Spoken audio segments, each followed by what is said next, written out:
Galbong Village has anasai tui bona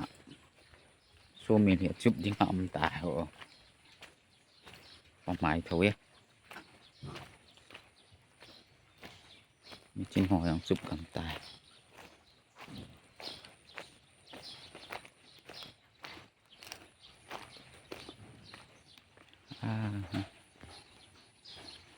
dìm po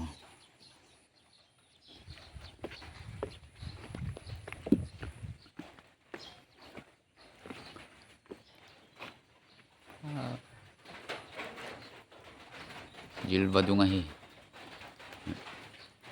anasai jilbadung chu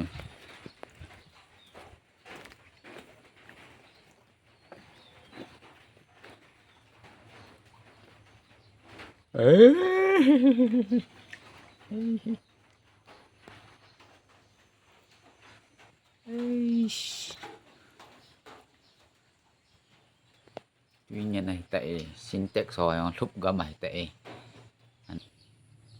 cycle Galbong Village sawmill jilbadungin tuzan tuilit chana phai na sakhe yenge aji em he mo thuai ko tai tuy ho chụp mặt chim tắm ta chụp mặt chụp gam mày tai